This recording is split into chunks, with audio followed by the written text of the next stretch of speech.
for joining us on Power Lunch. This is Bloomberg Quint and I'm Meera Dugal. Let's get to the headlines.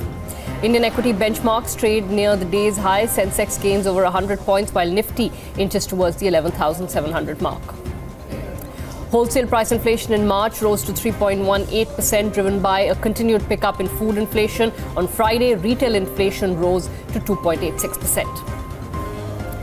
Jet Airways fleet is now down to 7 planes. The airline stands to lose more airport slots. India's enforcement agencies have seized cash, liquor, drugs, gold and other contraband worth 2,500 crores as Lok Sabha elections get underway. That's already double the amount seized at the time of the 2014 elections. Let's first take a look at how markets are faring. Yatin is here with us as always. Afternoon. Good afternoon, Neera. It's a good start to the week. Healthy gains coming in for the markets. 45 points odd up for the Nifty at this point in time. The advance decline ratio is also good. 33 advances on the Nifty versus 16 stocks declining. More importantly, we have some auto stocks as well as metal stocks which are rallying in trade today, led by Tata Motors and Tata Steel. Both of these Tata Group companies are up 6 to 4% higher respectively. Coal India and TCS also are the ones which are contributing to the gains on the Nifty. TCS, of course, post the earnings has seen a good 3.5% move coming in. Hindalco also from the metal pack is up 2.5%, one of the top gainers in the Nifty 50. Of course, what's not doing well is Infosys. They are weak margin performance as well as the guidance which was slightly lower than street expectations has led to the fall in share price, 3% down for Infosys at this point in time. Sun Pharma, IOC as well as Infratel are the other stocks which are down anywhere between 1.5% to 1% odd. In terms of active securities, we have the likes of PC Jewelers. We also have the new listing which is active in trade, Metropolis. That stock is gaining almost 1.5% post the listing. 70 rupees up, almost 90 rupees now up versus the issue price of Metropolis. What's also doing well is Rail Vikas Nigam Limited. Remember, it just got listed and that stock is also active, 18% up for that one. So the IPO market and the new listings are extremely doing well in trade today. All right, Yatin, thanks so much for that. Let's move on to the economy from the markets. Wholesale price inflation rose 3.18% in March, driven by a pickup in food inflation. Prices of food articles rose more than 5% over last year, 5.68%. That of fuel, power and lighting rose 5.41% and primary articles rose 5%. But the trend on food prices, particularly in the wholesale index, is something that needs to be watched for. The question being asked is whether that will eventually filter through into retail food prices. We have seen the disinflation in retail food prices end, but the urban areas are driving that upside rather than the rural areas where food inflation remains low. Let's get a check on the monthly economic data. Joining us is Soumyakanti Ghosh, Group Chief Economic Advisor at State Bank of India. Sir, thank you so much for joining us. Appreciate you taking the time. I am going to start with WPI, sir, only because, the pickup in food within WPI has now been quite sharp for the last 3 months or so. It's notable to your mind, is it? Yes, I think there has been a pickup in WPI food inflation, but the trends in the WPI food inflation, if we actually do it over the last 2 years, that has been significantly volatile, and that is much more than the CPI food component. So that actually takes you to a possibility of the question of the linkage between the two. Would you expect, in any case, food prices have been normalizing even in CPI. Some components of WPI, for instance, vegetables, etc., you don't expect that trend to pick up and go into CPI as well in the coming months, sir? Yeah, let me just give you a small example. I think the link between the WPI food and the CPI food has not been holding true since the last September of last year. I think the Deputy Governor Dr. Birla Acharya had actually flagged this in one of the monetary policy notes. And my take is that if we actually look into the mandi prices, the mandi vegetable prices and the retail prices which the CPI actually publishes, the 4 commodities, I think there is also a clear leak of distinct breakdown. And if you very closely follow the trend is actually when the WPI decelerates, the CPI also decelerates, but when the WPI picks up, the CPI does not pick up to that extent. So if I take that as an anecdotal evidences, it looks to me that the pickup in the CPI food inflation that we are talking about, in fact, it's a fact that CPI has actually picked up, but still it's not going to pick up as substantially as the WPI has picked up in the last couple of months. My sense is that the food inflation, the CPI component will pick up gradually, but it will still not have that significant impact on the headline CPI, which we may be looking for at any future point of time. Because, sir, I mean, we're at a relatively low level. So even at these levels, if inflation were to pick up, yes, it will reflect in a headline pickup. But in terms of levels of food prices, as someone was pointing out to me, are much below what they have been in previous years. Regular items like tomatoes, potatoes, etc. In actual terms, what you're paying for them is still much lower than what you have in the past. No, of course that's true. If I just take your example, in the quarter January to March 2019, the food inflation has picked up in 32 of the states. I mean, close to, I think, 30 of the total states and union territories under consideration. And the headline inflation has moved from 1.97 to 2.86%. So there has been an increase of around 100 basis points. But my sense is that it's still at such a low levels, it is unlikely to move the needle on the CPI headline trajectory to any significant extent. And we expect that the inflation, and given the fact that the core inflation will continually moderate in the next couple of months, given that there has been a significant demand moderation, I don't think the CPI headline the food inflation, even if it picks up, will have any meaningful impact on the overall headline CPI number. Okay. Sir, a quick word on core inflation from the CPI print late last week. That has finally started to adjust downwards, ironically, while headline is going up. But core is finally starting to reflect some of the demand realities, perhaps? Of course, their demand realities. The core actually should have been moderating some time back earlier, but unfortunately there was, I think, some sort of a data error in between on the health and education component. So that's why that had pushed up the index, and the index actually is now still settling at that high levels. So because of that, whatever data anomaly or whatever you saw 2 to 3 months back, that's why the core is now only at 5%. Otherwise, by now the core could have been closer to 4.5% rather than at 5%. So basically the point is that the convergence between the core CPI and the headline CPI could have been even faster if there was not a data error in between on the health and education front. Sir, in your note on Friday, you said that growth considerations continue to take center stage. The IIP data was a touch worrying, flat absolutely, and then within that deceleration continuing in capital goods? Yes, I think the IIP numbers are actually quite disconcerting, because the market was expecting 2 numbers, even though I take into account the notoriety in the volatility of the IIP numbers. But the investment proposals, the contracts awarded, if you look into the third quarter, the Q4, there has been seeing a significant decline. There is also a decline in the order books of the companies, of the capital goods companies. And I think, and even if you look into the credit growth, that has been growing, but that is not broad based. And if I take all these factors into account, and the most important thing is that if I look into these 35 leading indicators which we track on a monthly basis, the number of leading indicators as a percentage of the total, which is now in an expansion mode, is now down to the lowest levels what it was in Q1 2017. So that's basically below 50%. So that means that the economy is in a slowdown mode. The slowdown could be shallow or it could be even larger. So that's the consideration which we should look into right now, rather than the headline inflation numbers. Sir, of these indicators that you're referring to, which are the ones which are sort of now starting to show deceleration or negative prints? Is it coming in mostly from the consumption side or the investment side? Yes, it's coming from the consumption side. For example, the domestic passenger vehicle sales, the the two-wheeler sales, the tractor sales. Even on the investment front, the government capex is down. The external sector imports have been declining. And of course, and in the services sector also, there has been some moderation in the sale of medium commercial vehicles and also in the passenger traffic at all airports. So it's a combination of demand slowdown at the consumption front. But now the problem is that it's actually getting more broad-based. So the sooner actually we look into it, the better it will be for all of us. All right. Sir, I have one last googly question for you.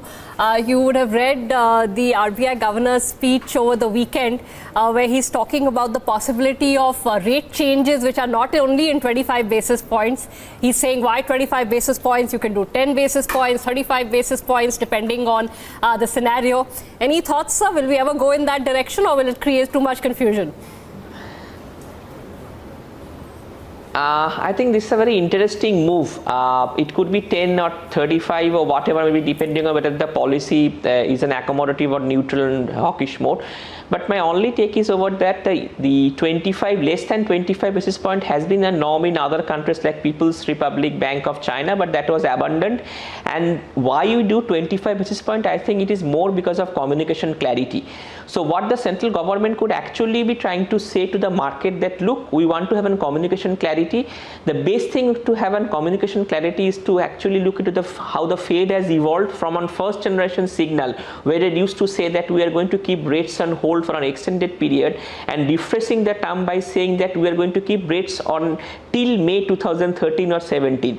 So I think this could be a part of that larger game plan, making the market, giving the market second generation signals that rates will not rise or not decline maybe till this particular date, and maybe this 10 or 15 or 35 could be a step in that direction. But to me, I think communication holds the most important key in the RBI policy statement as of now. All right, sir. Thank you so much. Soumyakanti Ghosh, Chief Economist at State Bank of India, answering a whole host of questions on SBI, on SBI's projections for growth, inflation, also comment on the RBI governor's recent comments. Let's move on. The election season is pumping up financing deals for infrastructure projects in India. Markets are betting that the next government will spend at least some of the promised amount in campaigns. This has helped project loans in the March quarter hit the highest level since 2011. Anurag Joshi has the details. Anurag. Yeah, hi. So financing for India's infrastructure projects is surging ahead of the election outcome next month.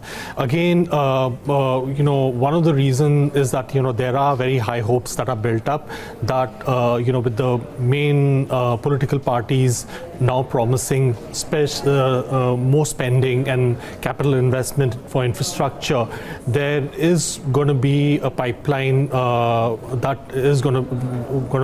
we are going to see, and probably spending will go up. And if you look at the last quarter, we've seen project finance rupee loans alone, at around 520 billion rupees. That was the highest in a quarter since 2011. So, and both the parties are promising more investments for infrastructure, because clearly, for India to become a 5 trillion economy in the next 5 years, if that is the goal, you need a lot of spending on infrastructure, and obviously most of the money will have to come through financing. And for the lenders, the proposition is that, right now they are more comfortable lending money to infrastructure companies, to projects, because they perceive for the moment that, these are low risk and most of them are government backed. That gives them more comfort. All right, thank you so much for that. Let's move on. Jet Airways fleet is now down to just 7 planes. That's 6 ATRs and 1 Boeing 737. This comes at a time when the pilots have called off their strike after learning that the lenders are meeting later in the evening.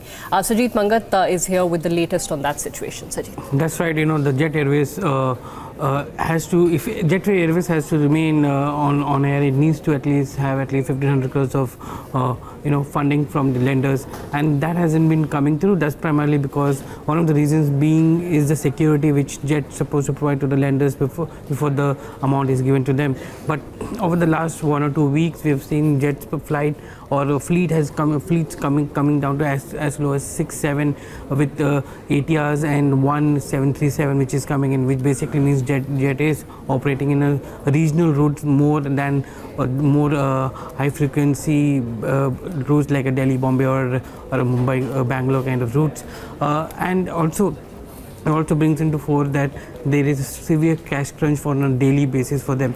On Friday, we saw SBI Cap, acquiring 5% stake from the Jet promoters. Naresh Goyal has put in nearly 27% of his equity on pledge, and of that 5% has been now given to SBI. That's roughly around 80 odd crores. 120 odd crores, which has gone to the SBI. So that's the kind of funding which Jet may have got in the temporary. But the fact is that nearly 800 crores of equity is still pledged, and till the time the lenders agree on getting that 1,500 crores, it's not going to benefit. We have seen on the ground that Vistara, SpiceJet and Indigo have got temporary slots which were available which were Jet slots. Now it's been given to them. So maybe even if the funding comes in, it will take at least a month or two before Jet gets back the slots and they're able to go for a summer fleet. All right, Sajid, thanks so much. That situation is only deteriorating. Let's move on to the two big earnings that came out Friday evening. Both Infosys and TCS stayed on course in the fourth quarter, meeting estimates. Agam Vakils tried to compare the earnings from the two companies to try give us a sense of which one performed better on the big parameters. Agam. Well, in this case, for the fourth quarter, TCS was perhaps a winner, emerged as one, considering several parameters. So let's start with revenues. And well, both Infosys as well as TCS saw earnings, or rather revenues, come in line with street expectations, very much in line with consensus. But TCS has just a little bit of an edge when it comes to sequential growth. So while both have come with a quarter-on-quarter growth of over 2%, well, it's just slightly higher for TCS. Moving on to operating margins, and this is what everyone was keeping an eye on, considering so much pressure expected.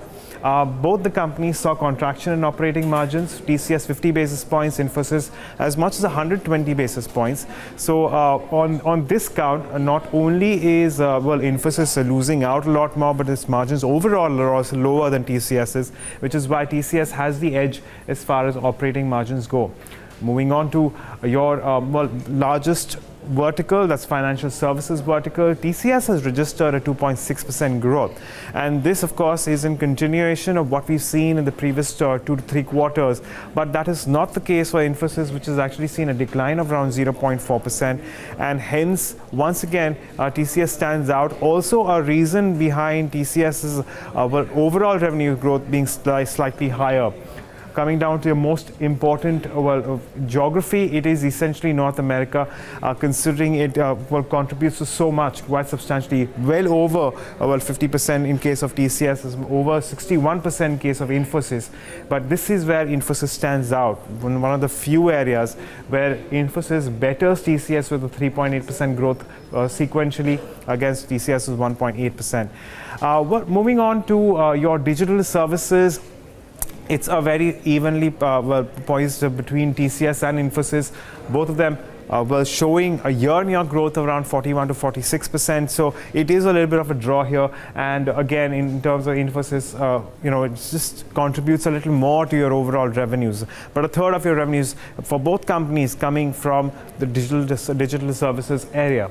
But it is the outlook, and that is where everyone is keeping an eye on. So TCS does not give any guidance for revenues, but it has put a target of around 26 to 28% in terms of operating margins. This has been the case for the previous, I would say a year and a half, where the company was suggested that they aspire for 26 to 28%. They haven't really managed to get those kind of margins. But Infosys Positive here is revenues guidance will advance to around 7.5 to 9.5% from 6 to 8% in this particular financial year, the financial year gone by. On the other hand, its operating margins guidance cut by as much as 100 basis points in terms of range to around 21 to 23% for FY20 against 22 to 24% for FY19.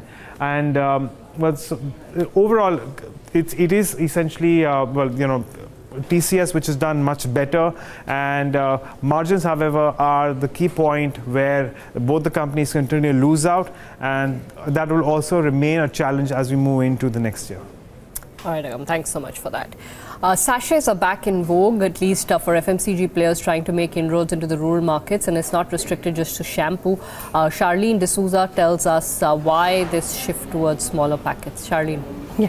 Consumer companies are betting on the sale of smaller price point packs, especially as demand has emerged from tier 2 and tier 3 towns and also smaller towns. Now, this is not just the case for shampoos and biscuits, but also branded dairy products, beverages and cosmetics. Now, RS Sodhi of Amul told Bloomberg Quint that we find a tremendous increase in demand for rupees 5 and 20 packs, and people are consuming lesser of big packs. Other companies also believe the same. Now, Lalit Malik, the CFO of Dabur, earlier told Bloomberg Quint that consumers' purchasing power has shrunk, pushing companies to focus more on lower price point packs. He also said there is a price point sensitivity amongst consumers. Another phenomena that has picked up in the sale of premium products at lower price point, making it more accessible for consumers to enter into these brands at lower price points. That is what Dhananjay Sen Gupta, the CEO of small format stores of Future Group, told Bloomberg Quint. For more details on this story, do log on to bloombergquint.com. All right, thanks so much for that. ICICI Prudential Mutual Fund increased stake in a variety of stocks in the month of March. The mutual fund house has, however, cut stake in some PSUs. Yash Upadhyay is joining us with the details of portfolio changes. Yash. That's right, Ira. It was a busy month for the fund house, and let's first take a look at which are the stocks wherein they have increased their holding as well as decreased their stake in. Starting up with Vodafone Idea, there they have bought in close to 6 crore shares, in fact more than 6 crore shares in the company. Infosys and SBI, the other two names wherein they have bought a significant stake, more than 1 crore shares in both of these names, along with Bajaj Consumer and Tata Steel, seeing buying anywhere between 14 lakhs to 30 lakhs. On the other hand, in stocks wherein they have reduced their holding, BHEL tops the list with almost 3.2 crore shares sold in the counter, along with ITC seeing some heavy amount of buying. Power Grid and Nalco are the other two names wherein they have sold anywhere between 3.1 to 2 crore shares, as well as Indian Oil. So where they have increased stake is a mixed bag. They have decreased their holding considerably in utility names. Moving on, let's take a look at which are the stocks which make their way into their portfolio for the very first time. And LIC Housing Finances, wherein they have bought more than 1 crore shares in the last month. PVR, DB Corp have both seen buying of anywhere between 20 to 22 lakh shares. And Embassy Office Park REIT, that was the new kid on the block which came out with an IPO. They have subscribed to it and they have received about 15 lakh shares there, as well as Panesha Biotech, which had some positive news some days back with respect to funds received for their expansion purposes. There too they have bought in about 7.3 lakh shares. All right, thanks so much for that, Yash.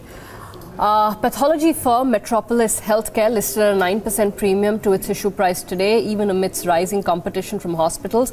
The diagnostic chain is confident that it has an edge. Managing Director Amira Shah says hospitals are yet to learn the tricks of the trade. Listen into a slice of that conversation. Hospitals are experts at treatment. Yeah. We are experts at diagnostics, and that's why our brand positioning is also the pathology specialist. It's like asking me tomorrow if we go and start hospitals, does it give us an advantage to be in the hospital space? The answer is no. We understand healthcare, we understand diagnostics. The same way hospitals are really clued in on treatment. So we are not experts in each other's areas. If of course somebody decides to get into the diagnostic space, then for them it is like anybody else getting into the diagnostic space. It's the new business. And they'll have to learn the dynamics from scratch. What about the two aspects? I think we spoke that the B2C business seems to be doing stable, people coming in. How tough is it operating in the B2B scenario at this point in time? See, the B2B side has two pieces of it, two product lines really. One is a semi-specialized product line and one is the specialized product line. In the semi-specialized product line is where you see basically mostly automated tests which don't have too much of expertise and scientific expertise requirement. So you see a lot of the new companies that have come into the industry have come into it competing in the semi-specialized space. We actually focus more of our attention on the specialized space, where we are actually there for people when they're trying to figure out whether somebody in their family has cancer, whether something really serious is happening. In that situation, people are not looking at the cheapest price. They're actually looking at who's got the right quality report because they want to treat their family member. So from that perspective, I don't see the B2B as being something which is really eroding our value. In fact, for us, it's enhancing our value. What about CAPEX? Because the IPO that happened, money will not come in. Are you fully funded to go ahead with your CAPEX, your expansion plans? You must be looking at more laboratories. You must be looking at more touch points for the patient. Are you fully funded to go about that?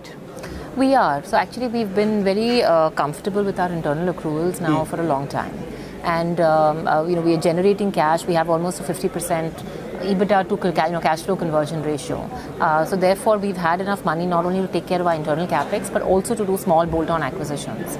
So therefore, yeah, internal accruals wise, we're fine. What about financials? I know you can't give forward-looking statements, but generally we've seen that there has been a slowdown as far as the run rate of top-line growth is concerned. At least we can look at the listed players that are there. Is that something that you're seeing, that the top-line growth probably won't be the same as it has been over the past few years? Actually, for us, the top-line growth that we are seeing in 18-19, for example, the numbers also that we've given out in the RHP has been higher than the top-line growth we've seen in the last few years. So actually, we are in a slightly different stage because we are in a growth stage in our business. I don't want to comment on the competitors, but I think we are in different stages. So therefore, really for us, we feel that the growth rate that we are currently seeing, we believe would be very sustainable. All right, let's move on to the elections. The Election Commission has already seized cash, liquor, gold and other contraband worth more than 2,500 crore. That's double the amount seized in the previous general elections. Needless to say, this could be because of increased use of these items, or it could actually be better surveillance from enforcement agencies as well. Vrishti Benibal of Bloomberg News joins us with the details. Vrishti, what have you picked up? The election 2019 has just started, and we have already seen confiscations by the election commissions have more than doubled what they had seized in the entire 2014 elections. So this clearly shows stakes are very high in this elections, which is the biggest election in the world. 900 million voters are going to participate in that. And political parties are trying hard to influence those voters by illegally giving them cash, liquor or gold or other freebies. So what Election Commission is doing is they are conducting raids at several places, from airports to railway stations to government guest houses. And there is a recent example where they found there was a bag of cash, a bag full of cash with crores of rupees was in a public bus of somewhere in South India. So Election Commission has been trying to empower people. It has created an app for citizens where they can inform the Commission about such violations. But I'll take you through some of the numbers. What they have reported so far is drugs of 11 billion rupees, cash of 7 billion rupees, gold 5 billion rupees and liquor 2 billion rupees. So what we can say is, in the days of ballot, the muscle power would rule. But now when we have electronic voting machines, it's the money power that has taken the center stage. Back to you. That's a wrap on this edition of Power Lunch. Thanks for watching.